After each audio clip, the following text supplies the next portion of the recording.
right, guys, so we are in the shop. It's like 10 o'clock, but I figured I would get something done on the rock crawler.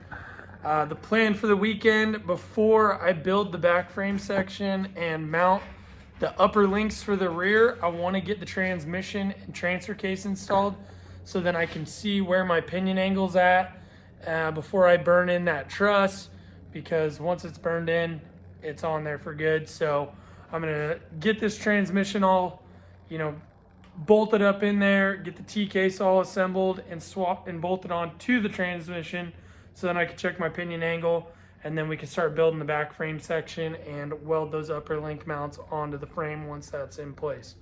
So I'm gonna turn this around and show you guys what I'm doing with this T-case. And yeah, thanks for tuning in. Well, we got Anthony over here doing dirt bike things. He didn't want to be on the video, but he's in the video. Might even, hit him with a 0.5. Yeah, here, dude. All right, so to get to this T-case, first of all, I noticed this little dude. And if you know me, you know I don't mess with spiders. So that's going to be a dead spider very quick. But before I kill that little guy, maybe I'll just kill him with a little, something. Oh, really? I don't know if anybody else has this issue, but for some reason I knock off brand new brake cleaner cans off the table and they always snap the red tip off. Well, what I tried to do last night was super glue a tip on there. Well, now it doesn't work at all. It's a full can, of course. Ooh. So that little dude. Hold this, Anthony.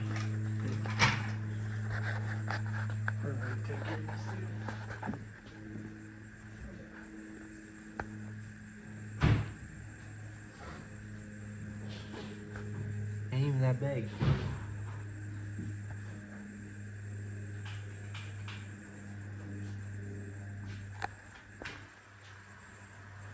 Oh yeah. If you know me, you know I fucking hate spiders. Oh yeah. That's a dead spider if I ever saw one. So you know her, buddy. Fucking hate spiders. Sick. Oh, whoa, whoa! Yeah, I don't see him.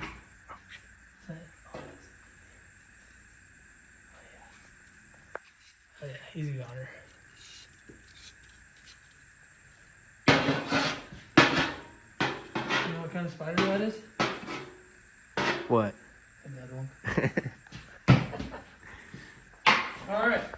Now that that's taken care of. So, like I said in the previous video, I decided to go with a Ford 273 transfer case. The reason I did that is obviously Dodge, when the 12 valves and VPs came out, they had these little shitty 241 T cases, especially in the Dodge, the early Dodges. They had the 241 DLD with the smaller main shaft, smaller input shaft bearing, smaller output shaft. So I was already a little concerned. I had like 3 of those T cases in my shed, but I really was just gonna run it and bring like 3 of them to King of Hammers with me, but I decided to run to pick apart. I luckily found this super clean 273. So since this is a 273 Ford T case, this gives me a slip yoke eliminator from the factory, so I don't have to worry about pulling the slip yoke out when we're flexing this truck. When we're crawling, this thing's gonna have quite a bit of travel, so I wanted to make sure that that wasn't gonna be a problem. A slip yoke eliminator for the 241 T case is like $350. If you go to pick apart, I got this T case, both drive shafts, and I think one other thing, and it was like $265. So I'm gonna crack this thing open. The only thing that you have to change is the Ford transfer case.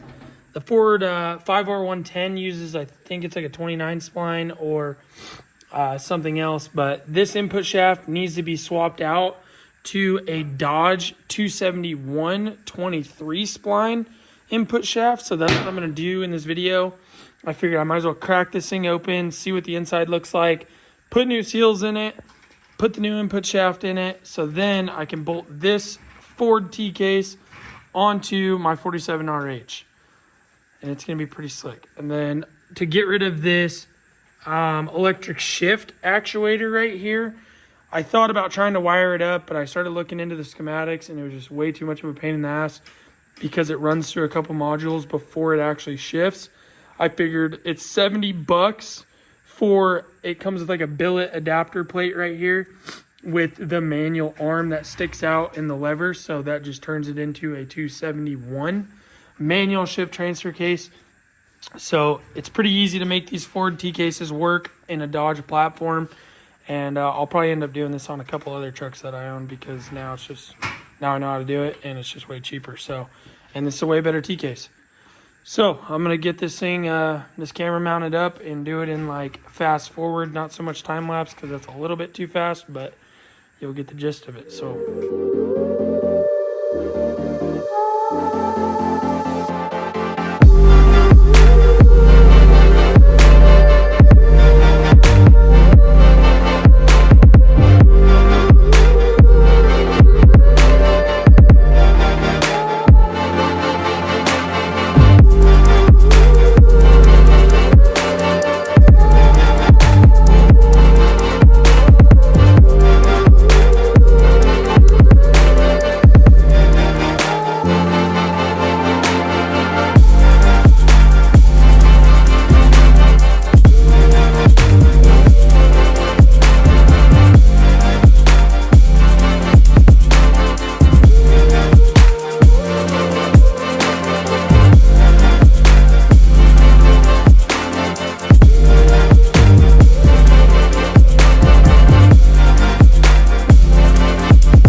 All right, guys, so I've got this T-case pretty much all the way torn down.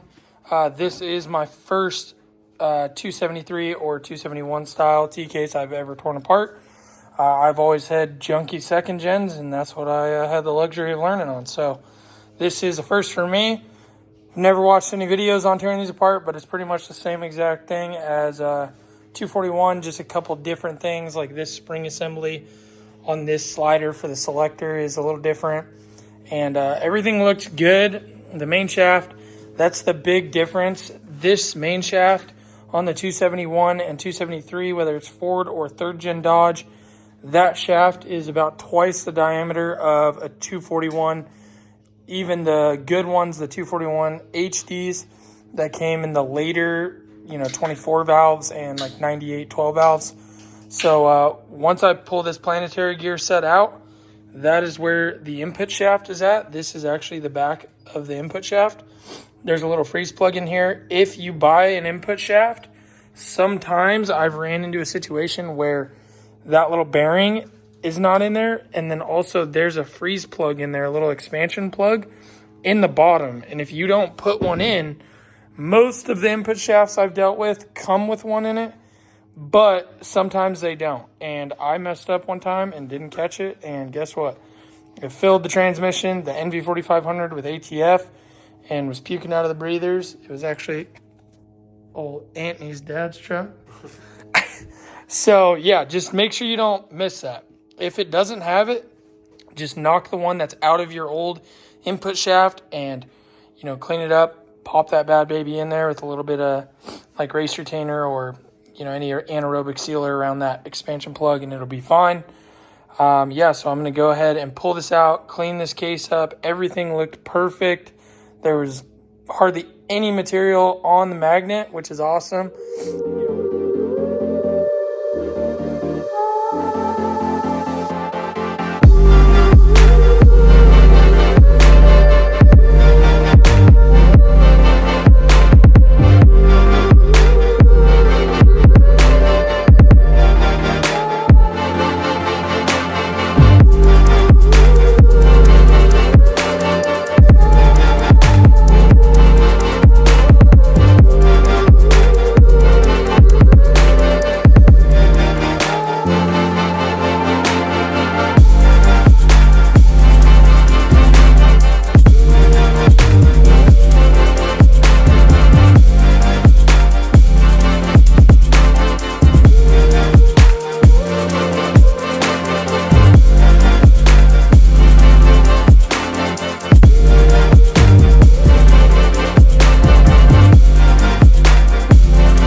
Well, guys, I was able to test fit it on the trans, and it worked out freaking perfect. I'm pretty sure also something that's beneficial about this this transfer case on this Dodge Trans is it's also clocked down a little bit more. The casting of that bolt pattern is a little bit different. So with a lifted truck scenario, that's going to help me because that's going to create a better pinion angle and a drive shaft angle right here to the front drive shaft. So that's also a benefit to doing this conversion. I'm freaking pumped that this went as smooth as it did. And we're one step closer to getting that thing going. So stay tuned for the next video this weekend.